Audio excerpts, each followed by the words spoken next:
Hi, I decided to do a video on this. This is making me very mad, and this is why I am making this video. So you won't believe, we're talking, it could be a couple $100 depending on where you go if you need another key fob. But I want to tell you something. There's a secret and nobody wants to tell you, but I'm going to tell you about key fobs. So right now with the Chevy Blazer, every make and model is different. However, Chevy will let you program your own module if another key fob, if you lose one, just as long as you have one. And that takes about 40 minutes to do. But if you have two of them, it's very easy. And I'm going to show you how. I'm not really sure if this is going to work because I have the key fobs. But just by chance, if it does work, you're going to have this video and you're going to go through this with me. Okay, they want you to come over here, and I have the key cover here. I'll show you how to get it off. But you take your cut key and you stick it up in the bottom. There's a slot, and then you pry up with this open. And then that cover comes off. So the important thing is you have to do this really quick. There's no screwing around with this. There's no hemming and hawing. You got to do it and get it over with. So here's the plan. You have to take the key and put it in there mechanically, and then you have to turn it 5 times.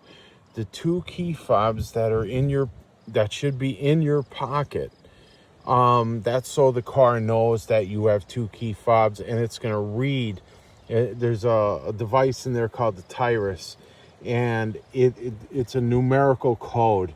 It's 50 digits long, and it tells you, it recognizes you that you're the owner of the car. So those 2 keys are in my pocket. So what we're going to do is we're going to turn this to the unlock position 5 times, and we're going to jump in the car, and then we are going to throw the new key fobs into the first position in the cup holder, because that's where the programmer is. There's no indications, there's no instructions, it doesn't tell you. And then you go in there and you follow. We're going to do this procedure and you're going to get it. Okay, here's the plan. We're going to get ready to start. Just to show you it doesn't work, pressing the hatch button. I should have probably checked the batteries in here before I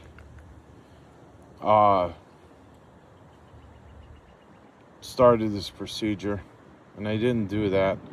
So let's say that the battery's good. If it doesn't, I'll go back and change the battery. So this is the one that hasn't been programmed. None of the things are working. Car start, nothing. Lock, and then car start, doesn't work. I know this because the uncut key is still in there. I have the cut key in the other part of my hand.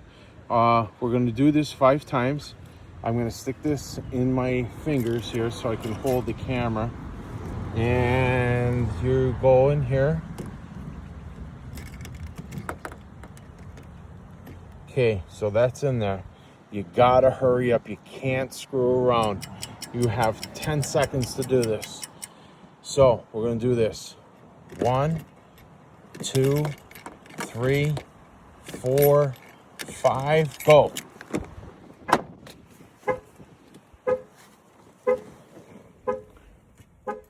Okay, that's what it says.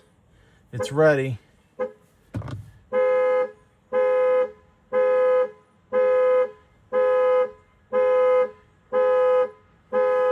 I don't know what that means.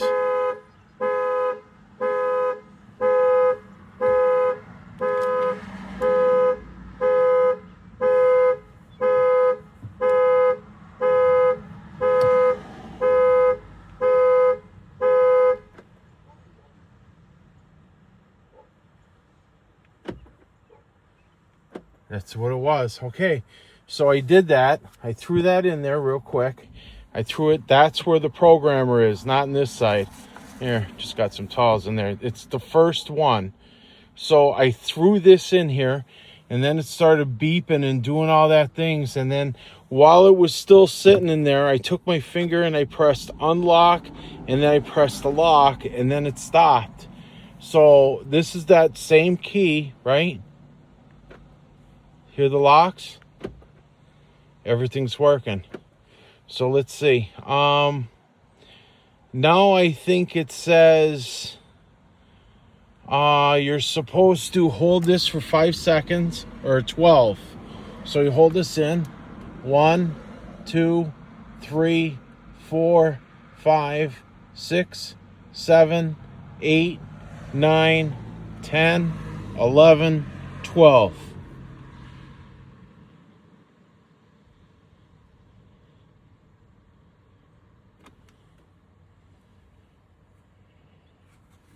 Well, nothing happened there, so let's see what happens.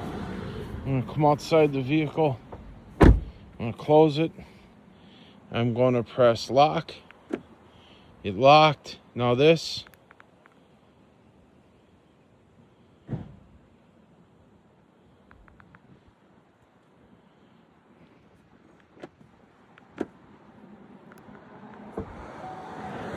Oh, the hatch worked.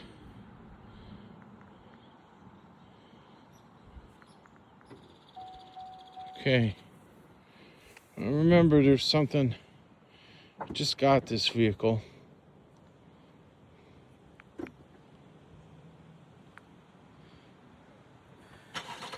There, it worked.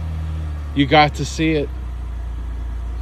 It actually worked. And just to show you, I just pressed the side button here, this one, so I can, oh, there it is. Let me see here. It's an uncut key. So that's going to be a challenge. I got to find somebody to cut it, you know, because a real one has the cut groove in it.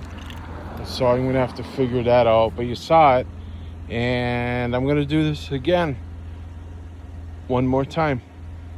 You never want to be left without 2 keys, or you're going to exclude yourself from this procedure. So what I did was I bought 2 of them just to try it out, 2 key fobs. So something tells me that I'm going to have to start this procedure all over. And it's no big deal. Let's reset it. Here's my remote. I'm gonna lock it, put that in my pocket with my other key fob. Now this one, which is still got the key in it, right?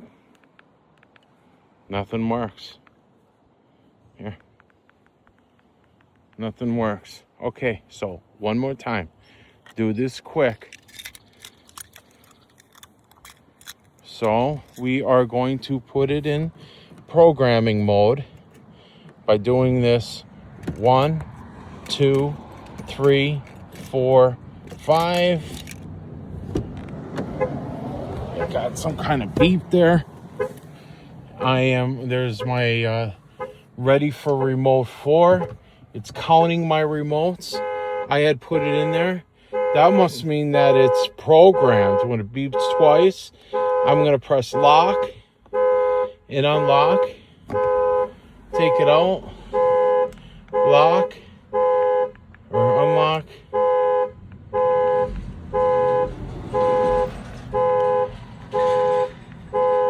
I'm not sure why it's doing that. Oh, I pressed the start and stop button. And all I did was press it, and then it stopped.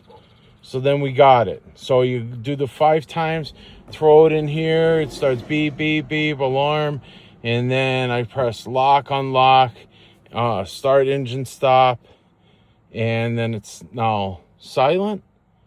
I didn't get no message that, you know, that it programmed. It did say it's counting my remotes. So now it said it was ready for remote 4. The last one was remote 3. So let's go outside here.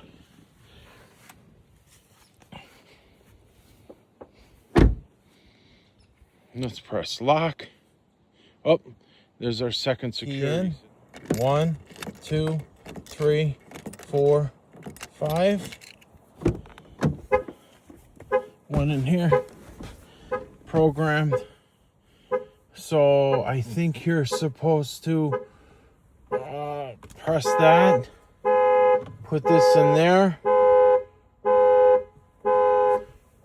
Press.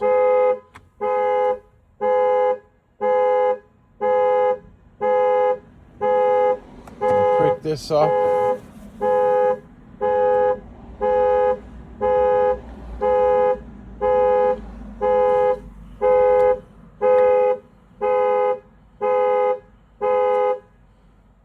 And then it stopped. So I'm wondering if that's the last thing you have to do. Let's try it. I will.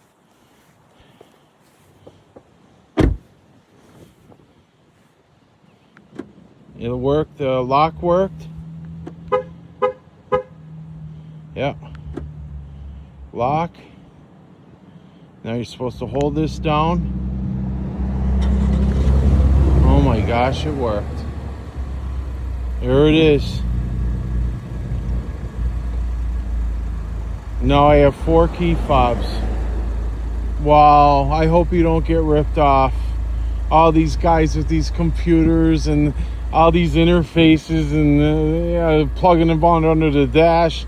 Chevy did it for you. So this works with Chevy Traverse, Trailblazer, everything else. But the only thing that could matter that's different on them is where you have to put the remote. Mine is in the front cup holder, but it could be in the console. If it's in the console where you lift it up in the middle, you'll see a little indentation that's the same shape as this. You put it in there, and that's where it gets programmed. But the important thing is the car's responding and telling you that you're doing everything right, either by the horn blowing or the alarm going off, or the dash panels telling you that we're ready for the remote. It's all integrated. You don't have to pay these hundreds of dollars at the dealership and all this stuff. Just know your stuff. If you need any help, like and subscribe. I'll help you with all of it. Thank you for going through this journey with me, and we should have a really, really easy time. Should I? Could I? Yeah, why not? You see these 2 tabs back here? They have to slide into there first. And then as you push it forward, then you can push it down to the lock. But you have to pull the handle first because there's one of those tabs here. See, it won't allow you. The handle sits on the bottom of there. So let's see if I could try to do this while holding the camera. So you hold that open.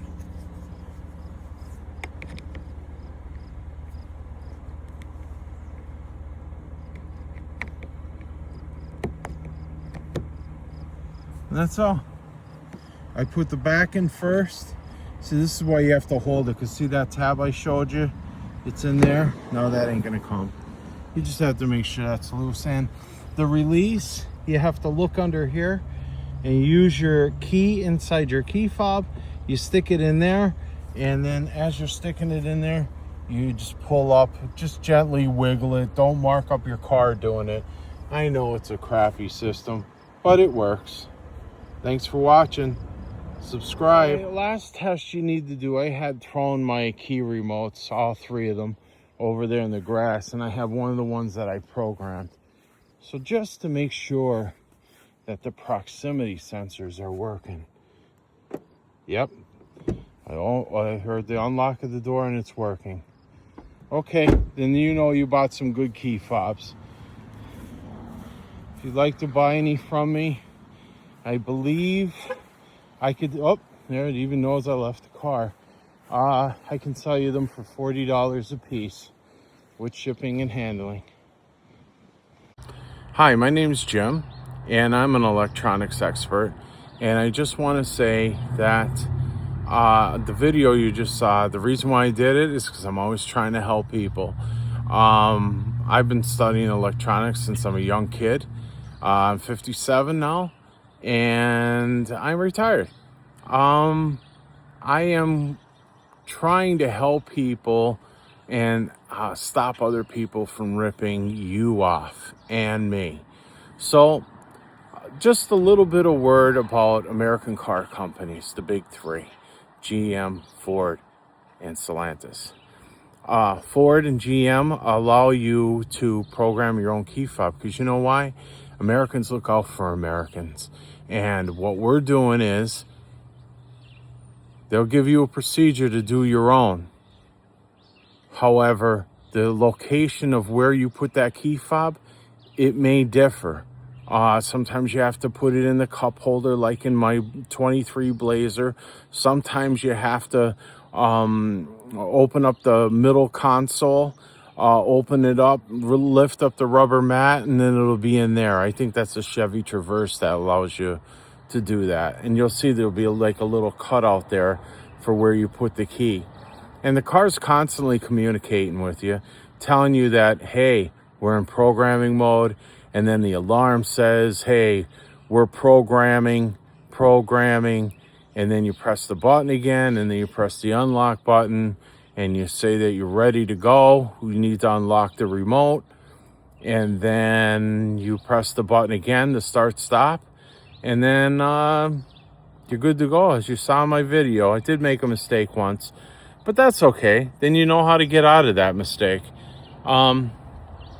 So the other thing to talk about is there's Stellantis. We do have a Dodge Durango, and they don't let you program your own keys. However, what they do is just one better is they will charge you under $100 to program the key fob that you provide. They don't tell you that. If you provide the key fob, it's under $100. They'll let you do up to 4 of them, and it's still under the one price of $100. They'll do 1 or they'll do 4. It's still $90. But if none of them work, that's on you, because you got to pay the technician and the shop time. So usually that's a 20-minute job for them. So you got to find reliable key fobs and that they completely work. That means all the unlock, lock, trunk, and remote start, and the proximity. Don't forget the proximity. That means when it's in your pocket, the car knows that you're there. That's a big deal. Some key fobs miss that. I had found key fobs for under $50 a piece that work reliably, and I bought them again for the Chevy Blazer, and you saw it worked. So don't pay anybody. They come up here with these, and I'm making a joke, the Obi-Wan Kenobi connector underneath the dash. You got to hook a laptop up to it and all this electronic. No, you don't. That's all a show. It's nothing but a show. You don't have to do that. You just saw my Chevy Blazer. I didn't need any of that kind of stuff. All you do is program your own remote. Don't be afraid. Take a chance. If you're worried about losing the money and, oh, geez, I just spent $50. I see people in the casino every day throwing 20s in the machine and pulling the handle, and it's gone. So, don't fret on the little bit of money, because it's going to work. I showed you mine's going to work. Mine worked. And the proximity works. So you got to thoroughly test it. Make sure that you got it right. So like and subscribe. I'm here to help you. It seemed like a pretty decent, I think a young kid can do it. As young as maybe 5 or 7, depends how sharp they are. But I'm glad I can help you. Like and subscribe. I don't know if that's going to help me, but anyways, I have tons of videos that on my YouTube page on all different makes and models. Everything from Audi to Dodge Durango and Jeep Grand Cherokee, they're all there. You could save some money. All you have to do is look. I hope you have a great day.